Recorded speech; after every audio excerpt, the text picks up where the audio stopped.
Liz, good evening. What would you like to ask Rachel? Hi there, Rachel. I'm concerned about the Chancellor's plans for the work capability scheme, as you were just saying. If this came into place when I was receiving disability or capability benefits, I don't think I would have received the support and stay there. I almost lost my life in the past, and I was very scared of going back to work too early. But I was able to choose an employer in a workplace I was confident would support me to stay in work, and I was given enough time to ensure I felt safe to go back. I was wondering how your plans would be different to the plans announced today, because what Jeremy Hunt's talking about is really scary for people like me. Well, Liz, first of all, can I just say how sorry I am for what you've been through? I think you're saying you're back at work now, and that is great. And I hope that you're getting the support, as you say, from your employer to work again. I don't think the work capability assessment works very well today. It does disincentivise people from seeking work. So, for example, if you get the extra support on the work capability assessment, you lose it if you take up employment. And that is quite a risk for people, because if employment doesn't work out, and a lot of jobs are quite insecure short term at the moment, if you then lose that job and fall out of work, you have to apply again to get the work capability assessment. And that is quite a risk for people, to risk losing that support. So we've been saying for a while now that the work capability assessment just doesn't work and give people the support that they need. But what we want to do is to give people help from day one to get back to work. And that is through work coaching and support. But it is also, as I was just saying to Iain, about fixing our National Health Service, because we've got 7.8 million on NHS waiting lists at the moment. It's 500,000 higher than when the Prime Minister said he wanted to reduce those waiting lists. And as a result, there are a lot of people whose lives are on hold. So the support that we want to give is really through our National Health Service to get people back to work and to get their lives back. Liz, what do you think about the idea that the government seem to have that people on disability benefit could work at home in a way that they're maybe not being encouraged to do so at the moment? Would that have been something that you would have considered? I mean, in my line of work, that wouldn't have worked. I'm in education, so working at home during the pandemic was not ideal. But I think that what the focus needs to be on is not getting people back to work sooner. It needs to be getting people healthy and fit sooner. And then, happy, healthy people want to work. And we will find our way back into work. That's what I did. Yes, the support that you need and an NHS that is there when you need it, that is the most important thing that we can do for people who are out of work. But as you rightly say, the vast, vast majority of people want to be in work, in fulfilling work and making a difference. It seems to me, Rachel, that you're not actually that far away from the government. They want to reform things. You may differ on some of the detail, but clearly it's not working at the moment. The government see that it's not working, but their solution might be rather different to yours. Yes, I think the big difference is about how seriously we're taking the issues in the National Health Service. The Chancellor barely mentioned the National Health Service today in his autumn statement, but I think a healthy NHS is essential for a healthy economy. We've got 2.6 million people off work, long-term sick now. Of course, that is correlated with the fact that we've got waiting lists of 7.8 million. We've got to get our NHS back on its feet. And that's why we've said we'd get rid of the non-dom tax status and put that money into creating more appointments, operations and scans in the NHS. That's not even going to touch the science, though, is it? I mean, if you really want to bring those waiting lists down, it's going to take a lot more than a couple of £1 billion to do it. Well, it will create an additional 2 million appointments, operations and scans every year in our NHS. And so it will make a big difference in getting a dent in that backlog by paying overtime to encourage weekend working and evening working to get people off those waiting lists and get their lives back. Let's go to Kieran in Bracknell. Hi, Kieran. Hello, Iain. Thanks very much. Hi, Rachel. Hi, Kieran. Following today's autumn statement and the conversation between yourself and the Chancellor, between John Majors handing over the budget and the finances of the country, and he was referring to 2010 of Labour. In 2023, how will you appeal and inspire Tory voters to vote for you? Are you a Tory voter that wishes to be inspired, Kieran? I am a Tory voter. I am a centre Tory voters, yes. One Nation Tory voter, yes. Right, so Rachel, win Kieran over, win me over for that matter. Well, thanks very much for phoning, Kieran. I think there are many people in your situation who have voted Conservative, but are, frankly, sick and tired of the shambles that we've seen these last few years with, so much chaos. And the first thing, and, it may not be it's sort of exciting, but I'm going to offer stability. Because I think that's what our economy and our country needs more than anything after the 13 years of chaos that we've had. And it is with stability that working people and businesses will have the confidence to make plans for the future. Businesses to invest and families to plan for their future.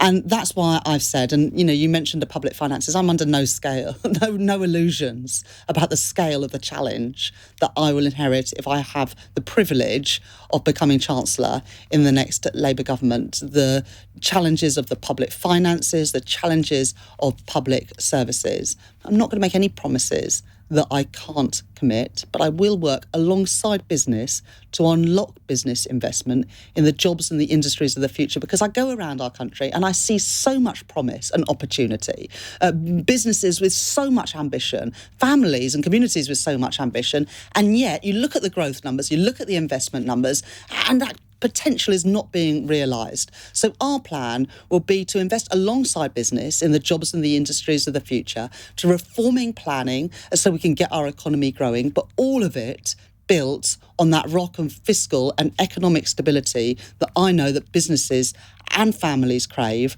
after the chaos and confusion, the pensions in peril, the mortgage rate spiking because of the decisions of the Conservative government this time last year. Kieran, what's stopping you from voting Labour? Because I'm closely involved locally with the Tory party. I do cherish the real values of the Tory party, definitely.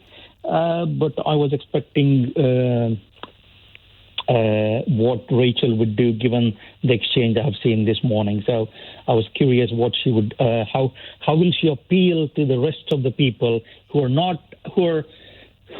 always voted Tory, or if you look at the by-elections results and all, and who refuse to come out and vote Tory, for example, or for some reason with the massive swings which has happened. How will she appeal to the broader aspects of the country to vote for them for a change or whatever? Yeah. I think people who, have voted Conservative the last few years, but are not convinced about some of the decisions that we've seen over the last few years, are looking again at Labour. And when they look at the leadership of Keir Starmer, and hopefully what I've done as Shadow Chancellor, they can see a party that has changed, that is responsible on the public finances, on issues of domestic and national security, and with a serious plan, and a party that is pro-business and pro-worker. And that's what you're seeing in the by-elections, that people are turning to Labour, some of whom have never voted Labour in their lives, others who certainly haven't these last few elections. But I think you'd accept you're not getting that many Tory swingers. I mean, soft Tories who they stay at home rather than necessarily vote for another party. How can you appeal to them? Because they will be naturally suspicious of a Labour Party that they see as maybe always spending too much, high taxes and all the rest of it. Now, you might say, well, that's just a myth and I wouldn't be like that. But you've got to allay their fears, haven't you? No, absolutely. And to win the next election, we need to attract Conservative voters. Certainly when I was campaigning in Selby and Ainsty, which is not too far from my constituency in Leeds or in mid-Bedfordshire, there were plenty of people who were switching their allegiance. Some of them were lending us our vote because they wanted to send a message to the Conservatives. Others, frankly, just had enough of what they've seen these last few years and recognise and feel that it is time for change, and they see a changed Labour Party and are willing to put their trust and support in us. And I hope that when people hear me, they hear somebody who's absolutely committed to the fiscal and financial discipline that we need. Those are things that I learned when I worked at the Bank of England as an economist. Those are things that I would take into this job as Chancellor. The numbers have always got to add up. But haven't you got to come up with a more exciting answer than stability? I mean, that's not going to get them the juice is flowing down the dog and duck. Do you know, when you're looking at your bank statement or your mortgage statement and you see your mortgage going up, that your money running out before the month runs out, actually stability is what people really crave right now. You know, I said today, it's the 11th growth plan in 13 years, the 5th Prime Minister, the 7th Chancellor, the 9th Business Secretary. People are sick and tired of this. They want some stability, and that is what Keir and myself offer. Before we go to the next call, though, you've got an unusual fan, haven't you? Nadine Dorries told us here on LBC that she's a big fan of yours and thinks that you'll make a great Chancellor. What do you make of that? Well, look, obviously, I appreciate anybody who wants to support our policies and back me as the next Chancellor of the Exchequer. And she's one of a number of Conservatives who are coming out and saying that our plans stack up. Ken Clarke recently on a podcast also was complimentary about some of the things that I've been doing as Shadow Chancellor. And George Osborne as well has praised, for example, the commitment that I've made to strengthen the powers of the Office for Budget Responsibility to stop any Chancellor or Prime Minister crashing the economy again. So, look, I welcome this praise. And a bit like Mark from the Wirral, who called in it a minute ago, there are many people who previously supported the Conservatives but don't feel that they deserve their vote right now. They feel that the country needs change, and after 13 years of Conservative government, I don't blame them. We have Nadine Dorries on the programme tomorrow night from 8. Give her my best wishes. Calls. I will play her this excerpt of the programme, see what she has to say. Right, next question is a text question from Sarah in Crewe. What could Rachel do about banks who aren't passing the higher interest rates on to savers? That's a real bugbear of mine, I have to say. Yeah. It's outrageous. Yeah, no, and it is really frustrating. I looked at my bank accounts recently, and I've got, a savings account where I put money for holidays actually in, and then my main account. And I looked at the interest rate and it was incredibly low. And then I looked at their other products they've got and there was a higher one. And what's wrong is not just that they don't pass it on, but they don't put you on the best product that they've got. I do think that is just profoundly wrong, because I've been a loyal customer with my bank for a number of years. And if I hadn't have actively moved my money into a different savings account, I would have been ripped off and I would have seen the value of my savings fall. Well, you will have the power to do something about that soon. Yeah, so I think that the Competition and Markets Authority... I said will, maybe. Well, look, I'm not taking anything for granted. It might be another year or so until the general election, and I've been an MP for 13 years now. I've fought 4 elections. I've won every one of them in my constituency, but Labour has lost every one nationally. So I'm certainly not complacent about what Labour needs to achieve to win the next election. We've got a body called the Competition and Markets Authority, and I would want them to be more proactive in investigating, not just here. At the weekend, I made some comments about car insurance, for example, and how too many people... You get ripped off. Yeah. Again, it's sort of... you're a loyal customer, so they rip you off. And it's just wrong.